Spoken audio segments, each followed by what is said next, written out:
اعوذ باللہ من الشیطان الرجیم، بسم اللہ الرحمن الرحیم، السلام علیکم ورحمۃ اللہ وبرکاتہ۔ ناظرین کرام، آج کل آپ نے دیکھا ہوگا کہ ہر شخص دوسرے شخص کی برائیوں میں ڈوبا ہوا ہے، برائیاں تلاش کر رہا ہے۔ ہر شخص دوسرے شخص کی خامیاں تلاش کر رہا ہے، وہیں اپنے آپ کو کوئی نہیں دیکھ رہا۔ ہر شخص اپنے آپ کو اچھا کہتا ہے اور کہتا ہے کہ وہ سب سے بہتر ہے، اور اپنے آپ میں ایک خود کو یہ متکبر شخص کی علامت ہے کہ وہ ہر وقت اپنے آپ کو اچھا دیکھتا رہے اور دوسروں کو برا دیکھتا رہے۔ وہ دوسروں کی ایک گندی مکھی کی طرح دوسروں کی برائیاں دیکھے اور اپنی اچھائیاں دیکھے۔ وہیں پر اگر ہم قرآن سے پوچھیں کہ وہ کون سا شخص ہے جو سب سے بہترین ہے، وہ کون سا شخص ہے جو اللہ کو بھی پسند ہے، وہ کون سا شخص ہے جو اس کے انبیاء کرام علیہ السلام کو بھی پسند ہے، جو ان کے اولیاء کرام کو بھی پسند ہے۔ لوگوں کا فلٹر ہے۔ وہ فلٹر کیا ہے کہ اس شخص کے پاس پیسہ کتنا ہے، اس شخص کی محفل وہ کس کے ساتھ بیٹھ رہا ہے، کس کے ساتھ اٹھ رہا ہے، ٹھیک ہے، اس شخص کا رہن سہن، یہ پہنتا کیسا ہے، کھاتا پیتا کیسا ہے۔ ایک یہ لوگوں کا فلٹر ہے۔ وہ اس فلٹر کے ماتحت لوگوں کی پرسنالٹی کو چیک کرتے ہیں، یہ چیک کرتے ہیں کہ اگلا شخص کتنا اچھا ہے، وہ پھر اسی لحاظ سے اس کے ساتھ بات چیت کرتے ہیں، اس سے اپنا میل جول جو ہوتا ہے وہ اس بنیاد پر کرتے ہیں۔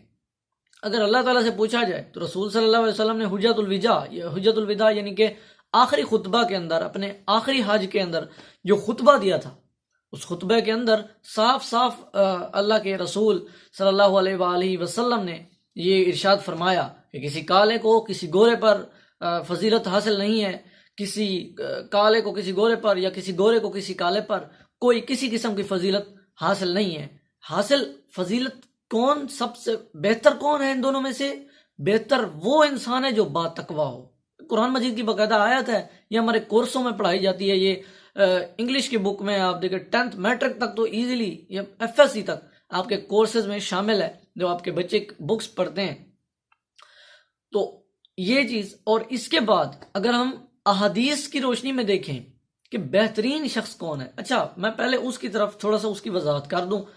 کہ با تقوی انسان کیا ہے۔ ہم جب تقوی کا لفظ سنتے ہیں تو ہم گھبرا جاتے ہیں، ہم کہتے ہیں شاید یہ ہمارے بس کا کام ہی نہیں ہے، یہ کوئی تقوی ہے، یہ کوئی اولیاء میں ہو سکتا ہے، یہ کوئی انبیاء میں ہو سکتا ہے، یہ بڑے بڑے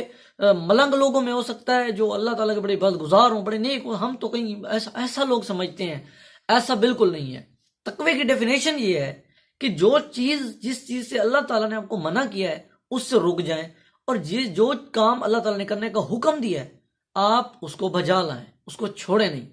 یہ ہے تقوی، بس یہ ہے تقوی کی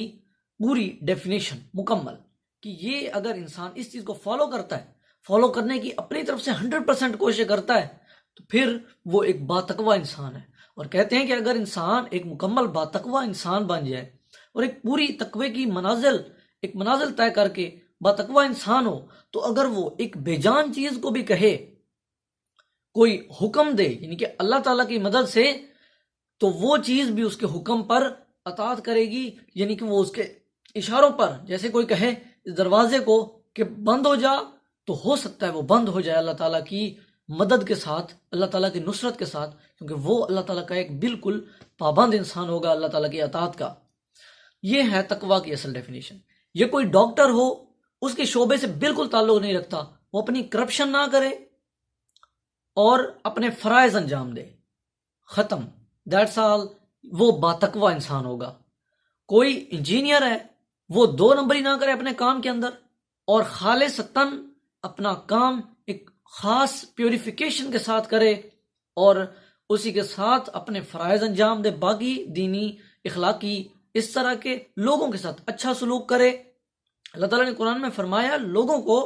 کہ تم لوگوں سے اچھی بات کرو، یا ایھا الذین آمنوا اتقوا اللہ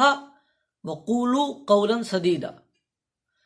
اللہ تعالیٰ سے ڈرو اور تقوی یعنی کہ تقوی اختیار کرو، اور قولوا قولا سدیدا،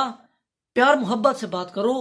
آسانی سے بات کرو، آسان لفظوں میں، کسی سے غصے میں یا تلخی سے بات مت کرو۔ زندگی بہت چھوٹی سی ہے، اس میں ہم کسی دشمنی بھی رکھ لیں تو وہیں پر اگر ہم اپنا انجام سوچیں کہ ہمارا انجام کیا ہونے والا ہے، کہ ہم اس دن کا ہم سے ملاقات ہونے والی ہے، اس دن کو ہم نے دیکھنے والے ہیں کہ جس دن ہم اپنے ماں باپ کو بھی نہیں جانتے ہوں گے، وہ اتنا مشکل دن ہوگا۔ تو اس دن ہم یہ دشمنیاں یہ ہماری کہاں جائیں گی؟ اس کا فائدہ کوئی نہیں ہوگا نا، ہمیں صرف نقصان ہوگا۔ تو اس طرح رسول صلی اللہ علیہ وسلم کی حدیث ہے، بہترین انسان کون ہے؟ بہترین انسان وہ ہے جو اگر کوئی اس سے ٹوٹے تو وہ جا کر اس سے جڑ جائے، کوئی اس کے حق سے اسے محروم کرے تو وہ اس کا حق اس سے محروم کرنے کے بجائے خود جا کر اس کے گھر تک اس کا حق پہنچا کر لائے۔ یہ چیز یہاں تک کہ پھر اس شخص کے اندر احساس ندامت پیدا ہو، وہ شخص اللہ تعالیٰ سے ڈرنا شروع ہو کہ میں اس بندے کے ساتھ کیسا سلوک ہے، اور یہ ہے قرآن کی نظر میں۔ اب ہم دیکھتے ہیں کہ بہترین انسان احادیث کی نظر میں کیا ہے۔ تو حدیث مبارک میں ملتا ہے کہ خیر الناس من ینفع الناس، بہتر انسان وہ ہے، اعلیٰ قسم کا انسان وہ ہے، اچھی کوالٹی والا انسان وہ ہے، ایک پاورفل والا انسان وہ ہے، پاورفل جو کرتا کیا ہے؟ لوگوں کو نفع دیتا ہے، جس کی پرسنالٹی سے، جس کی وجود سے، جس کے رہن سہن سے لوگوں کو نفع ہوتا ہے،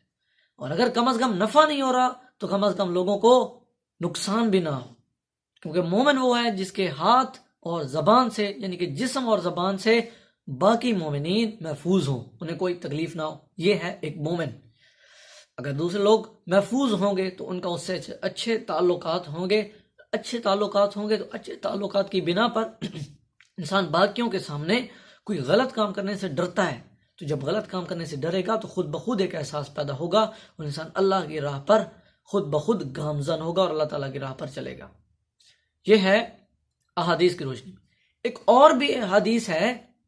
حدیث مبارکہ ہے کہ خیرکم من تعلم القرآن وعلمہ، تم میں سے بہترین وہ ہے،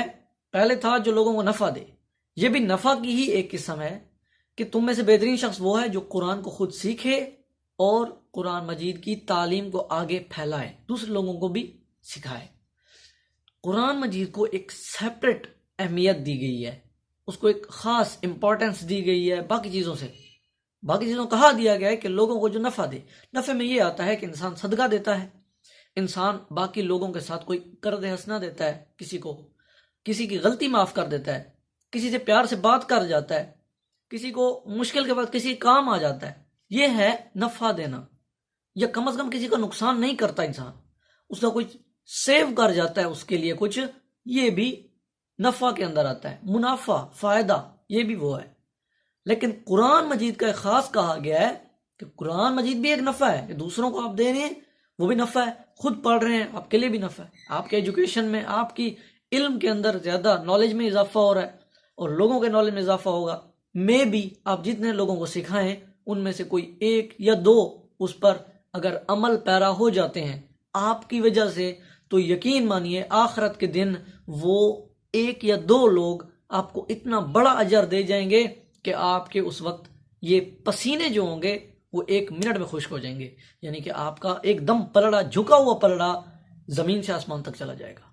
آپ سوچ بھی نہیں سکتے اس کا کتنا اجر ہے، وہ آپ کی بخشش کا سبب بن سکتے ہیں۔ بس اسی پیغام کے ساتھ میں آپ سے اجازت چاہوں گا، والسلام علیکم ورحمۃ اللہ وبرکاتہ۔